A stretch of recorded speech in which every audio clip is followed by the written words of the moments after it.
Bien. Est-il parfaitement centré sur la page? Pour le centrer parfaitement sur la page, si ça vous intéresse, hein, on peut éventuellement tenter d'enclencher les repères commentés dans le menu affichage. Affichage, repères commentés. Et alors, quand on déplace, à un certain moment, vous devriez voir une ligne verte qui vous indique, non, celle-là, ça indique par rapport au cercle. Allez, je vais le déplacer là, complètement. Ce sera mieux parce qu'il était quand même fort proche du centre et ça m'embrouille en fait. Je le déplace complètement à gauche, puis je vais le redéplacer là. Voilà, donc là, ça indique que par rapport au centre de la page, qui est montré avec la petite croix, eh bien, il est à la verticale, là. Il devrait être au centre de la page, là. Parfaitement. Oui, donc ta remarque est juste, en effet, quand on a plein d'objets sur la page, les repères commentés, on voit plein de lignes vertes et on ne sait plus trop à quoi ça correspond. Et donc on va faire l'autre méthode, vous le mettez complètement sur le côté comme ça. On va faire l'autre méthode pour centrer un objet ou un groupe d'objets qu'on aurait sélectionné, le centrer sur le plan de travail. C'est l'occasion d'en parler parce que je dois amener ça à un certain moment. Alors voilà, je l'amène maintenant. Mais même si pour l'exercice, ce n'est pas vraiment nécessaire qu'il soit au centre de la page pour la suite. Alors on va aller chercher la palette alignement. Menu fenêtre, alignement. Donc la palette alignement, et je fais apparaître, évidemment vous avez compris qu'elle vient avec deux autres palettes qui n'ont rien à voir, Transformation et Pathfinder. C'est juste un groupement de palettes que Adobe nous impose là, mais je peux détacher la palette alignement si je veux. Il n'y a pas de problème. Et je vais dans le menu de la palette alignement demander d'afficher les options. Afficher les options. Et là, vous avez aligné sur. Qu'est-ce qui sert de référence quand on aligne un objet?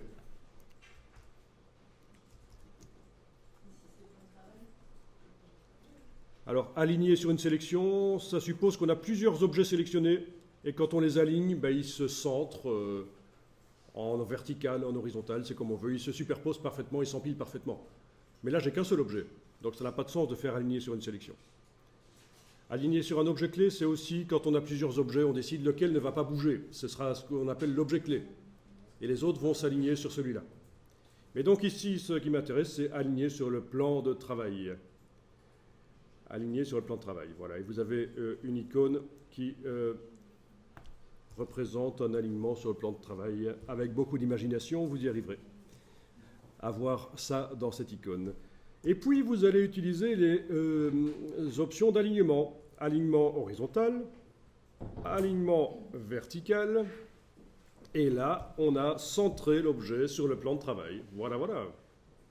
Bien sûr, si je commence avec l'outil plan de travail à modifier la position du plan de travail, sa dimension, ça ne sera plus centré. Ceci fonctionne de la même manière dans InDesign.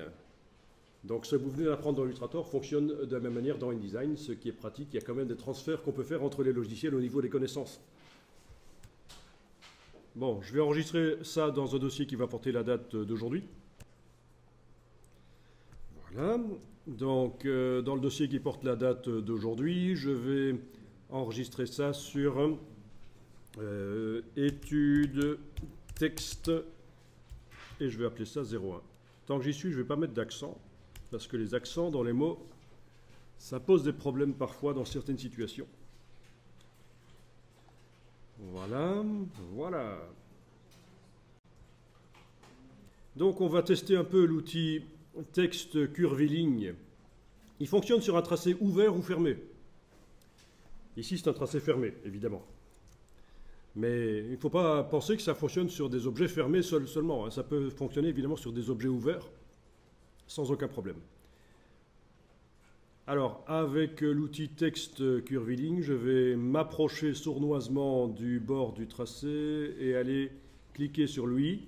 Et vous voyez que l'objet qui sert de base au texte curviligne perd ses attributs. Donc, ça c'est la couleur du texte en fait. Voilà. Donc l'objet a perdu ses couleurs, c'est comme ça. Un objet qui sert de base à du texte curviligne perd ses couleurs. Il y a une astuce pour lui en remettre, mais c'est du bricolage. Il faut le raccorder avec un objet, mais en supposant que l'objet soit ouvert. Il faut le raccorder avec un objet qui a de la couleur, et il est possible qu'il attrape la couleur de l'autre objet. Mais si vous voulez absolument que votre texte curviligne soit sur un objet en couleur, il faudra dupliquer, en fait, tout simplement. Il faudra 2 objets, ce ne sera pas plus mal. Vous pouvez peut-être mettre un deuxième fond, mais je ne suis pas sûr que ça marche. En tout cas, voilà, vous avez un curseur qui clignote, et vous allez pouvoir taper votre texte.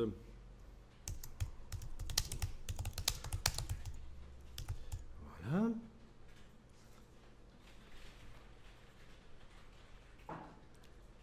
Alors, je vais triple-cliquer.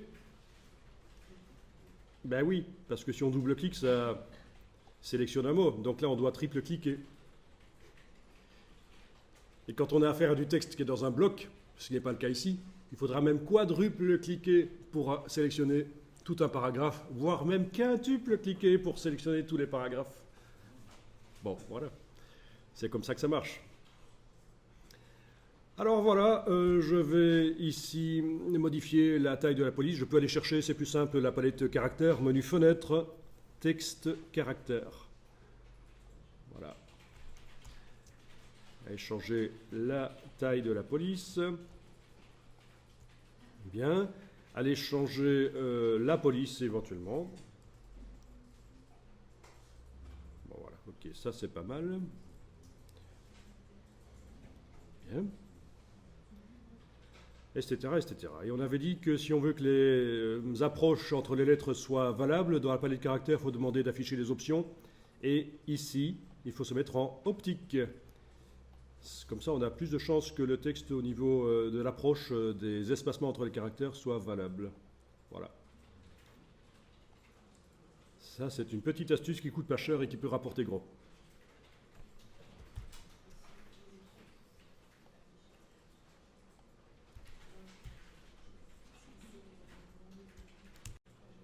Bien. Alors, si vous voulez, mais évidemment vous allez vouloir, déplacer le texte le long du cercle. Donc on va passer à un autre outil, éventuellement la flèche noire. Et vous voyez apparaître des choses. Une turlute, toute seule là. Et c'est ça qui n'est pas évident à comprendre. 2 barres ici. OK. Devant le texte, là, 2 barres. La barre qui est ici, quand je la survole, vous voyez une icône qui indique que c'est la barre de début de texte. L'autre barre, c'est la barre de fin de texte. D'accord? Donc la barre de fin de texte, je vais la déplacer comme ça. Et je vais même faire en sorte qu'elle aille éventuellement à la fin du texte. Voilà. Et vous voyez la turlute qui bouge là. Parce qu'en fait, c'est le centre. C'est entre le début et la fin. Voilà. Alors, n'allez pas mettre la barre trop loin dans le texte, parce que sinon, il y a des lettres qui vont disparaître, voire même des mots. Voilà.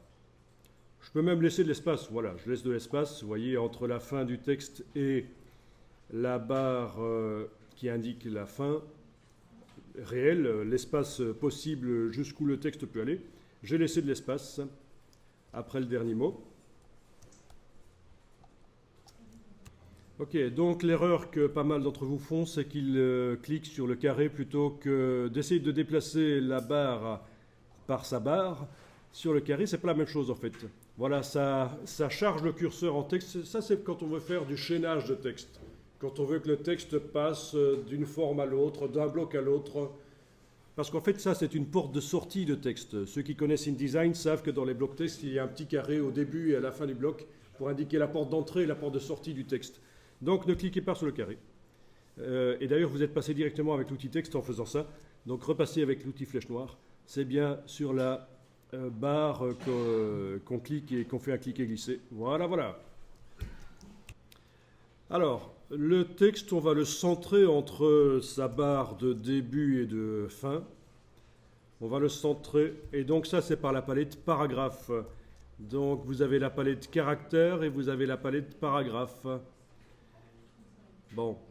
C'est assez facile à comprendre si vous avez déjà fait du traitement de texte. En ayant donc le bloc, le support là sélectionné, vous pouvez demander que le texte se centre. Et alors là, vous avez un espace identique de chaque côté. Il est centré. Et alors pour déplacer le texte le long du tracé, c'est la turlute du milieu que vous prenez pour déplacer le texte. Et vous allez même pouvoir faire passer le texte de l'autre côté en prenant la turlute et en l'amenant à l'intérieur de la forme. Voilà. Là, on a le texte à l'intérieur de la forme. Et on peut également le déplacer.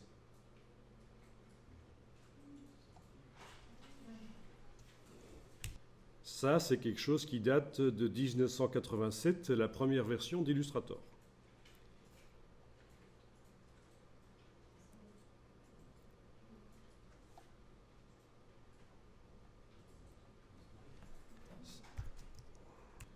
Donc voilà, il faut savoir que si vous augmentez la dimension du caractère par la palette caractère, évidemment, à un certain moment, le texte n'aura plus assez de place pour être vu en grand. Vous allez devoir aller bouger les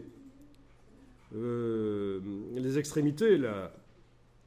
Et puis vous repositionner avec la turlute du milieu. Voilà, voilà.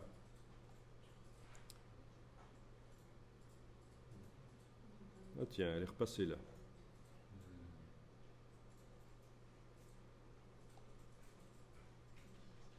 Bizarre ça. Alors voyons un peu, ça c'est le début. Ouais, le début. Ça c'est la fin. Ouais. La turlute est là. Voilà. Si je la cale sur l'axe. Non, ça va là, il n'y a pas de problème. Et là.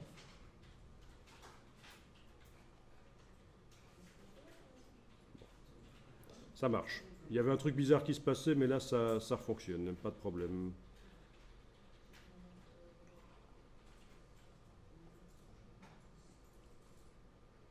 Il y a toujours un truc bizarre qui se passe, mais techniquement, ça va, c'est gérable.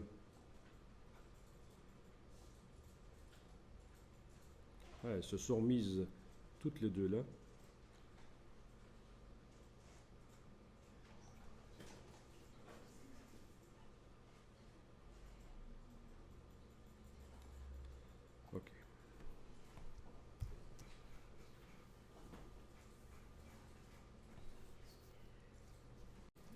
Alors, si je veux à la fois du texte qui est comme ça en bas, en espèce de corbeille, et du texte qui sera en espèce d'arche, eh bien sur la même forme, ce n'est pas possible d'avoir les deux. Il va falloir que je duplique cette forme. Avec la flèche noire, je vais donc déplacer cette forme en enfonçant la touche Alt. Là, voilà. Le duplicata, il est là. Je peux agrandir le plan de travail, il n'y a pas de problème, quoique... Oui, ça va, il n'y a pas de problème. Donc ma première forme n'est plus centrée sur le plan de travail, mais on s'en fout de toute façon. Et alors, avec la flèche noire, le texte là, je vais le faire passer de l'autre côté, voilà, comme ça.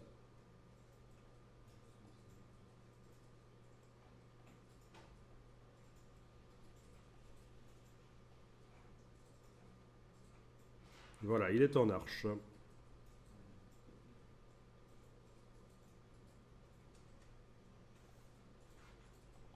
Ok.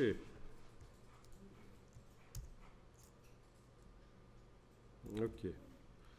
Voilà.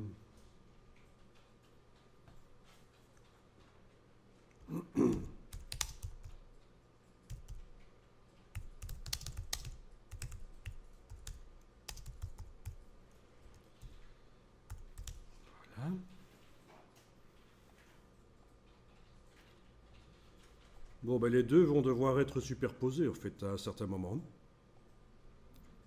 Si c'était le but. Bon, c'est vrai que manuellement, on peut les mettre à peu près, mais ce sera de l'à peu près. On va les superposer parfaitement, ces deux cercles. Peut-être que ce sera plus clair si on passe en affichage aperçu. En affichage tracé, pardon, menu affichage tracé. Comme ça, les deux cercles sont visibles en permanence, même si on n'est pas en train de travailler sur eux. Menu affichage tracé. Le texte devient crénelé, c'est parce qu'on a un affichage par tracé, mais il sera nickel dès qu'on repassera en affichage par aperçu.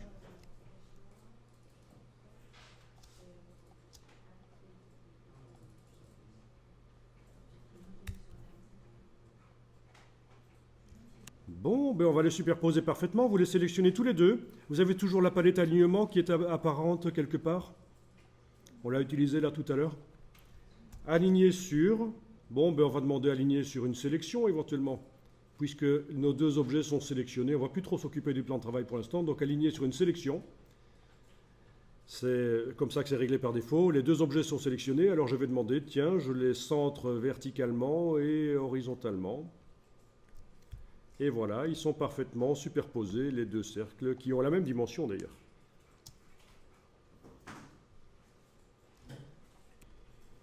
Ok. Alors, la palette des calques va nous servir ici parce que nous allons devoir de temps en temps verrouiller l'un ou l'autre, parce qu'on a quand même deux cercles qui sont parfaitement superposés.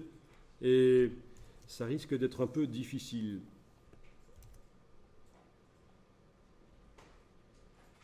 Voilà. Donc je vais verrouiller éventuellement celui du bas et je travaille sur celui du haut. Donc, ok. Donc positionnement du texte. Alors ça peut vous aider de tirer un repère éventuellement. On peut demander d'afficher les règles. CTRL R sur le PC, commande R sur le Mac. Vous avez les règles qui apparaissent. Ça correspond à affichage, règles, afficher ou masquer les règles. C'est CTRL R. Bien, au départ des règles, vous pouvez aller sur la règle. Alors, je précise parce que j'ai eu un petit problème l'autre jour avec un stagiaire qui essayait de faire ceci sur le bord, là. Non, c'est sur la règle. Cliquez, glissez. Et voilà, je tire un repère. Je tire n'importe où d'ailleurs. Voilà. Un repère horizontal est là. Ce repère horizontal, je peux le déplacer avec la flèche noire. C'est comme un objet. Et je peux aller m'approcher. Voilà, là. De manière à pouvoir éventuellement, sur l'objet ici, aller positionner le texte de manière plus précise. Ah, on a un petit problème de magnétisme là.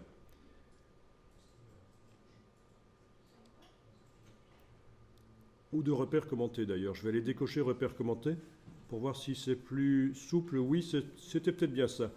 Les repères commentés qui étaient enclenchés dans le menu affichage m'empêchaient de bien positionner les choses. C'est une espèce de magnétisme qui cale les choses. Bon, ça n'a pas une importance énorme ici, mais voilà, comme ça vous voyez les repères qu'on a créés au départ des règles. Ce n'est pas un repère commenté, c'est donc un repère créé au départ des règles. C'est un objet.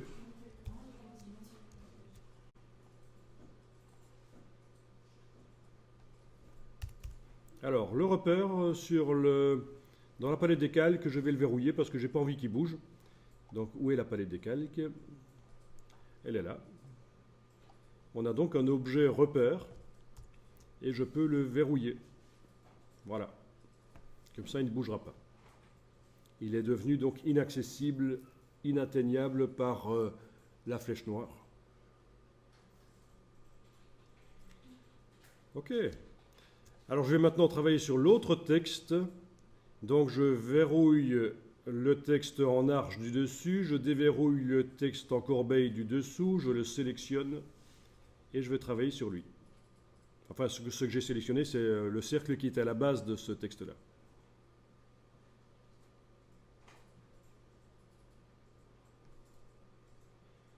Bien.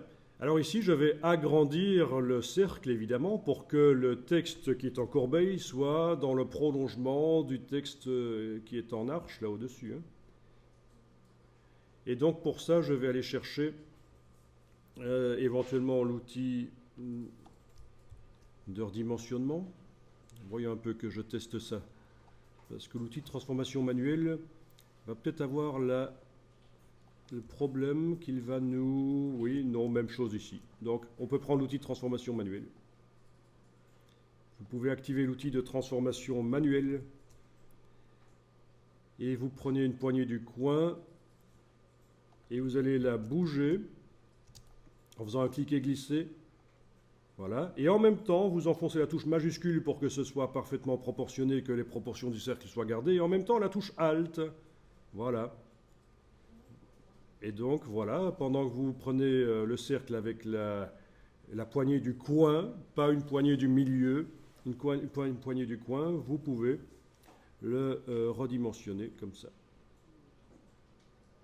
On lâche le bouton à souris, puis les touches au clavier. Je vais annuler pour remontrer. J'ai donc l'objet corbeille ici qui est sélectionné, on va dire. L'autre, il est verrouillé, on n'y arrive pas à toucher sur lui. J'ai enclenché l'outil de transformation manuelle.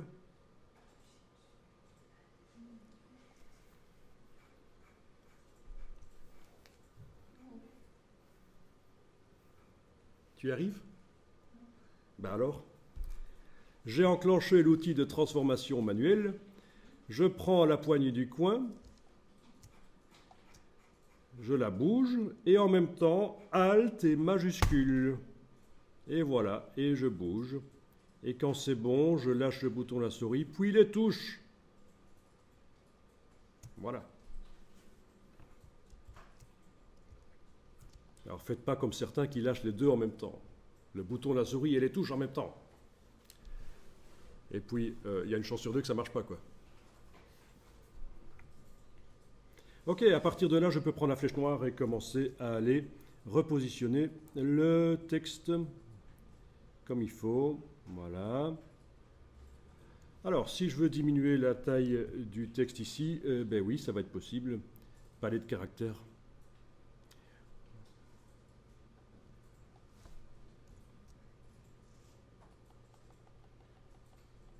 Voilà. L'autre forme aussi.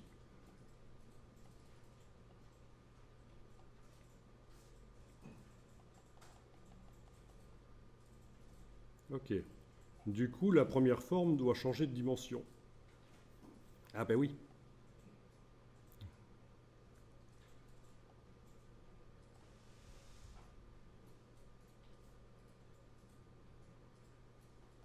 Voilà.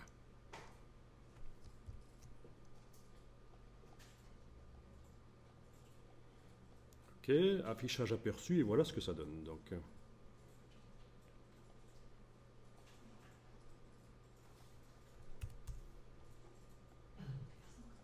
ok, maintenant qu'on a réglé ce problème de raccourci clavier, qui fait changer la langue d'entrée du clavier, on va continuer ici. Alors, je laisse un peu tomber ça. Je vais peut-être même verrouiller la totalité du calque et en travailler sur un autre. C'est pas plus mal. Je verrouille la totalité du calque. Je vais aller travailler sur un autre que je crée par le bloc de feuilles. Et je vais aller créer une représentation très schématisée et artistique d'un soleil. Le but est de comprendre comment Illustrator fonctionne surtout. Voilà. Donc, on a verrouillé le calque qui contient les textes. Et je vais aller créer un soleil bien rond. Et évidemment, j'irai après le placer là, au centre, quelque part, un peu comme on veut. Bien, donc je vais aller créer un cercle parfait, donc avec la touche majuscule.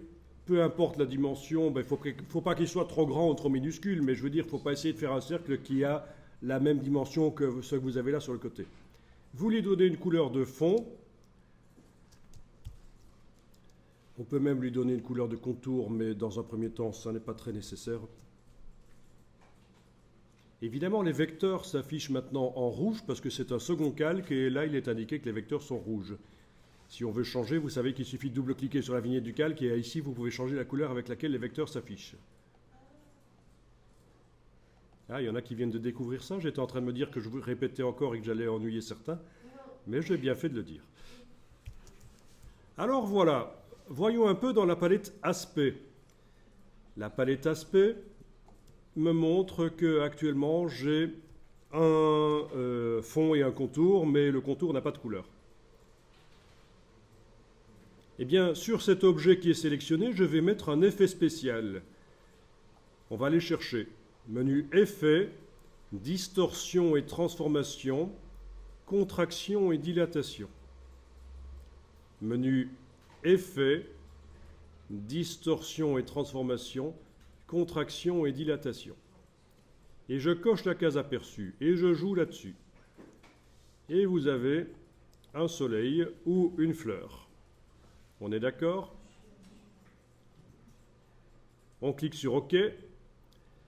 Attention, si vous avez appliqué un effet spécial sur un objet, il apparaît dans la palette aspect, c'est par là que vous allez le modifier, l'effet spécial. Vous ne retournez pas dans le menu Effets, on n'est pas dans Photoshop, parce que si vous retournez dans le menu Effets au même endroit, Illustrator va même vous mettre un message. Attention, vous êtes en train de mettre une autre instance de l'effet.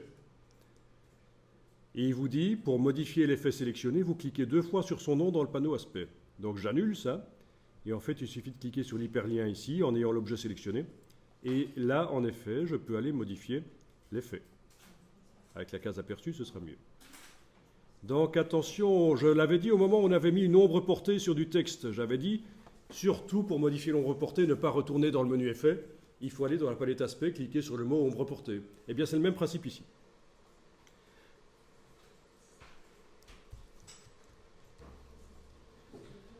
Ok, donc ce que tu as fait, c'est ceci. Tu as mis l'effet spécial sur le calque. D'ailleurs, ça se voit. Ici, la cible est grisée. Je viens de recréer ce que tu as fait. L'effet spécial est sur le calque. La cible est grisée. Si je sélectionne l'objet dans la palette aspect, je ne vois pas l'effet spécial. Mais si je sélectionne le calque, ici, avec la petite cible, je vois l'effet spécial là. Et en fait, le résultat visuellement est le même. Mais il vaut mieux pas faire ça. Il vaut mieux pas mettre les effets spéciaux sur les calques. Et donc, je vais très facilement transférer l'effet spécial, tout l'aspect en fait. Je vais le transférer sur l'objet en prenant la petite cible ici et en la déplaçant sur l'objet. Voilà, maintenant, c'est la cible de l'objet qui est grisée. Parfait. Et le calque, ben, il n'a plus de fond, plus de contour, plus de contraction-dilatation. L'objet, il a une contraction, dilatation et un fond. Bon, donc quand tu as déplacé pour une raison inconnue, le fond n'était plus là. Et donc tu avais l'impression que l'objet, surtout quand il n'était pas sélectionné, tu avais l'impression que l'objet, en fait, n'était plus là. Mais il était bien là, quoi. Donc il suffisait de lui remettre un fond. Donc parfois, ça réagit différemment sur Windows et sur Mac, et c'est ça qui est intéressant. Vous êtes sur Windows, je suis sur Mac, comme ça on a une formation qui est valable pour les deux d'un coup. Tous les cas de figure, c'est un petit laboratoire, ici tous les cas de figure apparaissent. Bien, donc cet objet est sélectionné. Donc cet objet est sélectionné. J'ai mis un effet de contraction-dilatation. J'ai plutôt changé, hein. C'était dans l'autre sens qu'il fallait aller pour faire un espèce de soleil. Voilà, comme ça. Et pour obtenir quelque chose qui ressemble plus à un soleil, je vais devoir ajouter des points d'ancrage sur le long du tracé, en fait. Alors pour ajouter des points d'ancrage, c'est vrai que je peux le faire manuellement. Je vais tester ça. Si je prends la plume ici et que je m'approche sournoisement là, voilà, ça a ajouté, évidemment. Ça ajoute des points.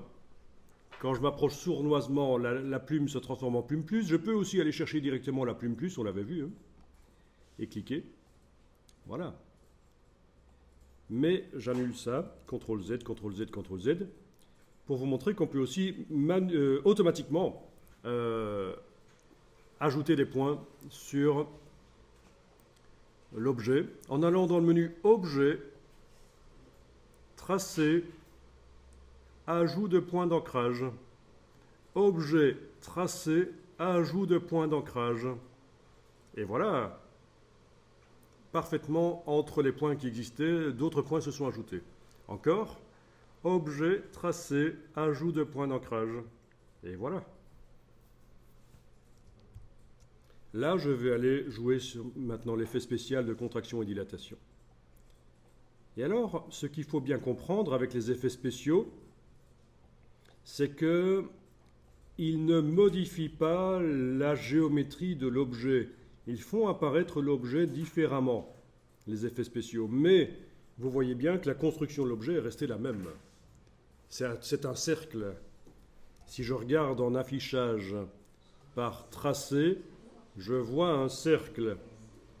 L'effet spécial, c'est quand on est en affichage par aperçu qu'on le voit. C'est un effet.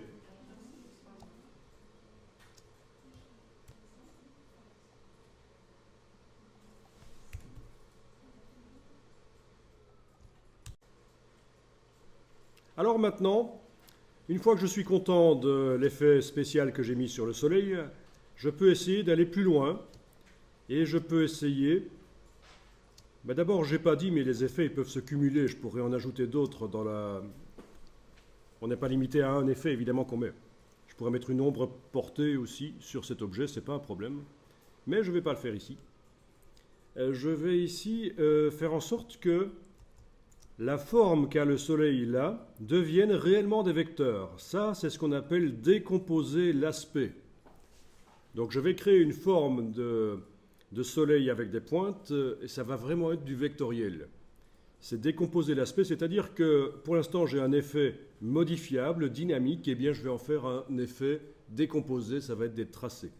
Quand on parle de décomposer dans Illustrator, ça veut dire qu'on part d'un effet modifiable, dynamique, vers un effet figé. Alors on y va, menu Objet, décomposer l'aspect. Et voilà, comme prévu, le cercle du centre a disparu et l'effet spécial a généré des vecteurs. Et il n'est plus dans la palette aspect puisqu'il n'y a plus d'effets spéciaux. On a réduit en quelque sorte, on a décomposé l'effet spécial, l'effet spécial de contraction-dilatation. Ok, donc à quoi ça sert? Eh bien, à quoi ça sert d'avoir décomposé l'aspect? Bon, déjà, il fallait être sûr que la forme des pointes, là, c'était la bonne, parce que maintenant, pour la bouger par l'effet spécial, c'est plus possible. Mais je vais pouvoir aller, par exemple, faire des modifications, notamment l'outil tourbillon qui est là. C'est juste un exemple. Je vais pouvoir aller avec l'outil tourbillon. Je vous rappelle que pour modifier sa dimension, parce que là, il est quand même assez gros, hein, j'annule. Modifier la dimension, c'est Alt majuscule et je le fais un clic et glisser en diagonale. Et je vais pouvoir aller ajouter donc des petites turlutes. Voilà. Je double-clique sur l'outil tourbillon, je fais passer l'angle de 40 degrés à moins 40 à peu près. Ça va aller dans l'autre sens. Voilà. Bon, j'annule les deux derniers.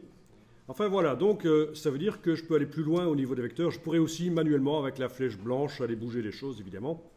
En cliquant d'abord à côté de l'objet pour tout désactiver, puis je vais faire les choses ici. Voilà. Ok, c'est bon. Vous voyez un peu à quoi ça peut servir de décomposer l'aspect d'un objet. On a accès aux vecteurs. Ah oui, il faut que je sélectionne avec la flèche noire si je veux pouvoir utiliser l'outil surtout, parce que sinon, il me laisse agir que là où les points sont sélectionnés vraiment en noir. Voilà, bon. Ça pourrait être d'autres outils que j'utilise, bien sûr, d'autres systèmes pour faire varier un peu ce soleil.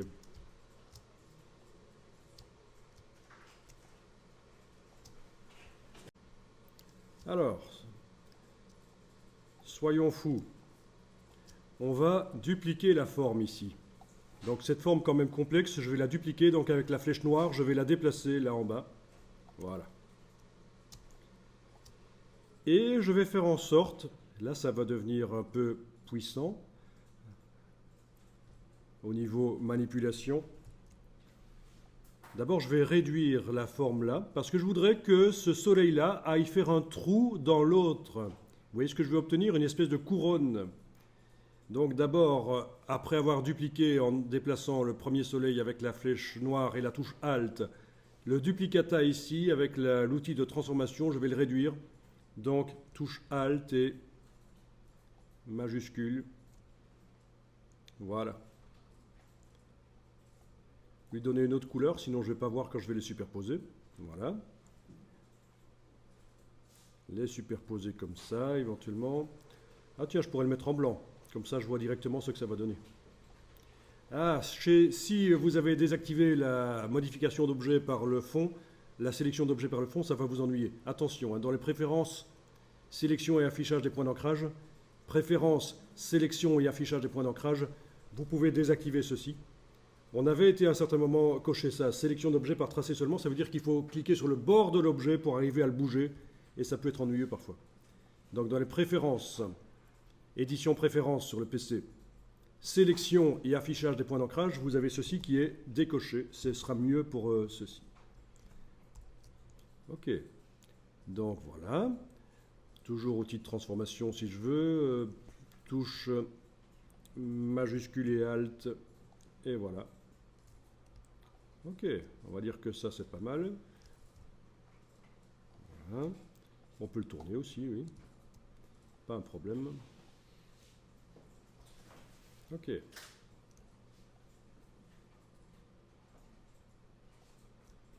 Et donc c'est un objet blanc sur un objet orangé chez moi.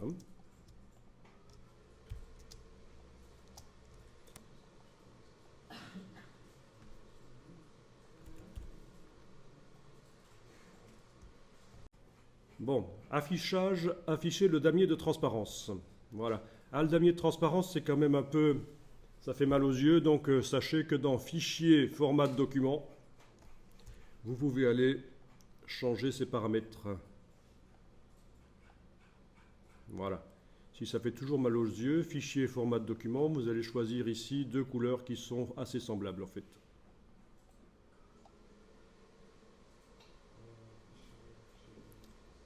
Et ce sera valable pour ce document-ci. Si on voulait que ce soit valable pour tous les documents concrets, il faudrait modifier les documents de départ de Illustrator, et ça c'est un peu compliqué. On verra ça dans la formation avancée.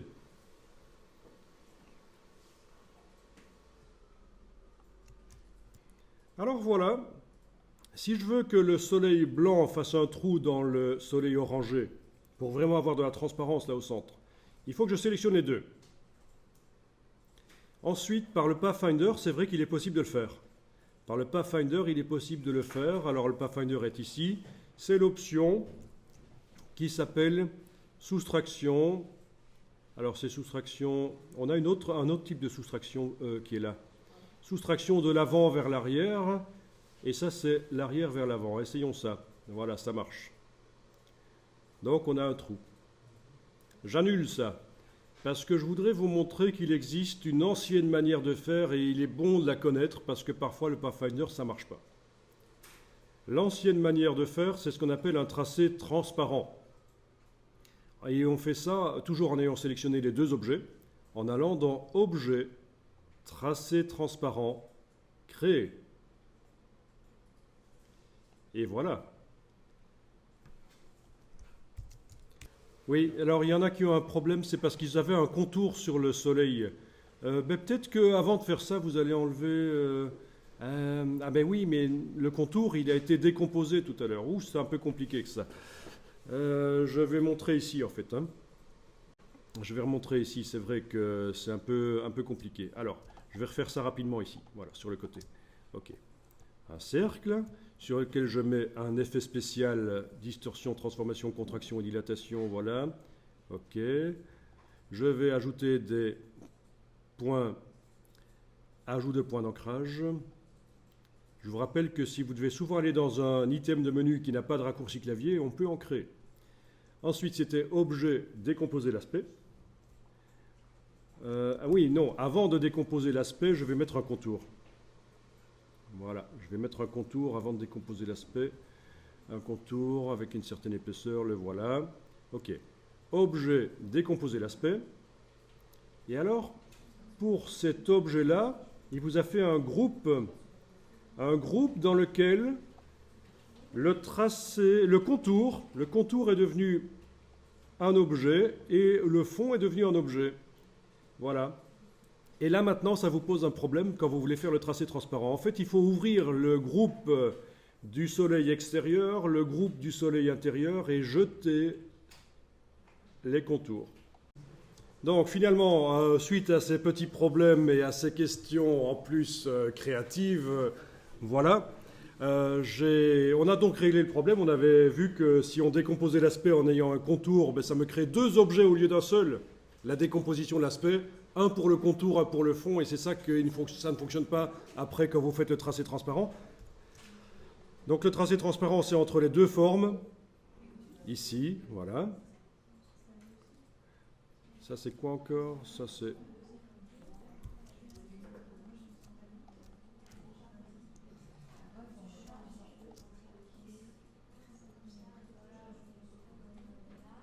un groupe qui ne sert pas sans doute. Voilà. Ok. Donc entre les deux formes, le soleil blanc ici et celui d'en dessous, ils sont sélectionnés tous les deux, objet, tracé transparent, créé. Bien. Alors cet objet, je peux tenter de lui mettre un effet spécial. Il y a des effets spéciaux, des styles graphiques en fait plutôt. Pas un effet spécial, un style graphique. Menu fenêtre, style graphique. Pour lui donner un peu d'épaisseur et de consistance. Donc dans la palette des styles graphiques, menu fenêtre, style graphique, vous avez notamment les effets de boutons. Ici, boutons et transformation. Bien. Donc actuellement, la palette aspect de cet objet me montre qu'il a juste un fond orangé, en fait. Hein. Il a juste un fond orangé. Et vous avez compris, au fait, je ne vous l'ai pas dit, mais le tracé transparent, là, l'objet qu'on a obtenu, c'est deux objets qui sont au même niveau et qui s'annulent là où ils se superposent. C'est pour ça que ça fait un trou. Alors, ils appellent ça tracé transparent. Mais en fait, ça devrait plutôt s'appeler tracé composite. C'est comme ça que ça s'appelle en anglais, un compound path, un tracé composite, parce que c'est pas vraiment de la transparence, c'est plutôt, bah oui, la transparence, elle est totale. Là où il se superpose, ça fait un trou. Mais quand on parle de transparence, nous, on pense plutôt à la palette de transparence, avec les différents niveaux de transparence. Rien à voir. La palette de transparence est plus récente dans Illustrator. Ceci date de la première version de Illustrator, la possibilité de faire des trous dans les objets, évidemment. Et c'est donc un tracé composite qu'ils appellent un tracé transparent, malheureusement, traduction française assez mauvaise. Et donc voilà, actuellement cet objet qui est sélectionné, cet objet, c'est un seul objet, un tracé transparent, a un fond orangé. Je peux tenter de lui mettre d'autres fonds, par exemple voilà, par les styles graphiques, boutons et transformations. Je vous en trouverai plein d'autres sur le web au fait. Hein. Je lui mets des fonds multiples, et voilà ce que ça donne, je teste. Et donc c'est du biseautage, c'est ce qu'on appelle du biseautage, du chanfrein aussi. C'est plus approprié pour des boutons que pour des objets complexes comme des soleils. Mais enfin, ça marche quand même, on a une petite impression de relief quand même. Et vous voyez qu'à chaque fois, ça vous met des fonds multiples. Ok, celui-là est assez convaincant. Alors, sachez-le, dans la formation Illustrator avancé, je vous montrerai que pour obtenir quelque chose de réaliste et de plus intéressant, on ne va pas utiliser ceci en fait. Ça, c'est vraiment du bricolage, c'est donner l'impression qu'il y a un relief avec des fonds qui ont différentes épaisseurs et des contours aussi. Ce n'est pas sérieux. Dans Photoshop, ce sera beaucoup plus sérieux. On va faire passer temporairement un objet dans Photoshop le temps de lui appliquer des effets spéciaux Photoshop. Et puis on va le récupérer dans Illustrator. Bien. Mais bon, ça peut malgré tout servir. Vous pouvez ici aller choisir des dégradés différents, éventuellement des couleurs différentes. Voilà. Ok, je viens de changer la couleur simplement d'un des contours. Autre contour. Voilà, même un dégradé que je peux mettre dessus. Encore un autre dégradé ici, voilà. Ou là. Enfin voilà. Ah oui, il a même de la transparence, parce que c'est un dégradé qui avait de la transparence, celui-là. On n'a pas vu la transparence dans les dégradés. On peut mettre de la transparence dans les dégradés. Et on a vu que les dégradés linéaires, on peut les faire aussi radiaux, circulaires donc. Mais on ne voit pas tout en même temps, sinon ça vous submerge, hein, petit à petit. Ok. Donc, sachez-le, on peut démarrer de styles graphiques, les adapter. Sachez aussi que dans le cas où on essaie de faire du chanfrein, du biseau, Photoshop sera mieux et on va transférer l'objet dans Photoshop. Ce sera plutôt l'opération qui sera effectuée. Alors, je vais terminer rapidement ici l'exercice. Je vais réafficher, masquer le damier de transparence. Menu affichage, masquer le damier de transparence. Je vais aller mettre le soleil là au centre. Voilà. Je peux le redimensionner. Si je veux que les contours se redimensionnent aussi, vous savez que dans les préférences générales, il faut que mise à échelle des contours et des effets soient cochés. Sinon, si je fais un soleil petit, les contours vont rester de la même épaisseur. Tandis qu'ici, en ayant été coché dans les préférences générales, mise à échelle des contours et des effets, les contours vont se mettre à échelle quand je redimensionne. Voilà, donc on le voit ici, les contours ont été mis à échelle. Bien.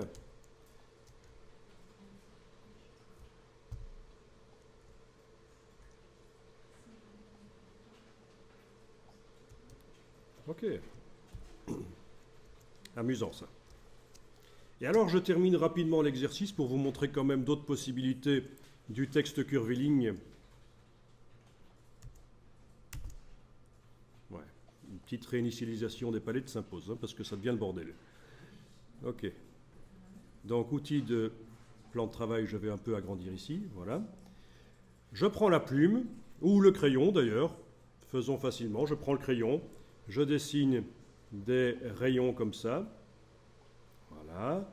Et sur ces rayons, je vais pouvoir aller mettre éventuellement du texte avec l'outil texte. Vous voyez que je ne prends même pas l'outil texte curviligne en fait. Je ne prends même pas l'outil texte curviligne parce qu'en fait, Illustrator est relativement intelligent. Il sait que si je m'approche d'un tracé qui est sélectionné et que je clique dessus, c'est que je veux en faire un texte curviligne en fait. Alors,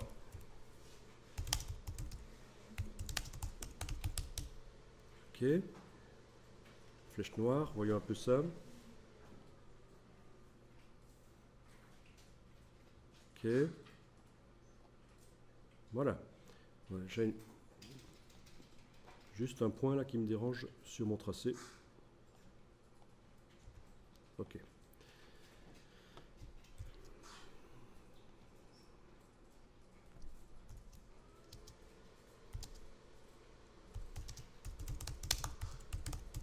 Voilà.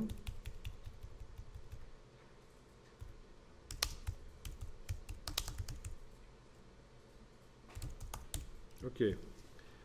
Donc là, le texte que j'ai tapé est trop grand pour tenir sur la ligne. J'ai deux solutions. Je le fais plus petit ou alors je prends l'outil plume et je vais aller continuer le tracé. Je clique là sur l'extrémité, je continue le tracé là, voilà. Puis avec l'outil flèche noire, je vais aller étendre le texte, le faire repasser de l'autre côté, voilà. Ok, et là je remarque que j'ai fait une faute d'orthographe, voilà. Ok, donc du texte curviligne sur un tracé non fermé. Très intéressant. Il faudrait normalement changer la police de caractère et tout pour que ça donne quelque chose de bien.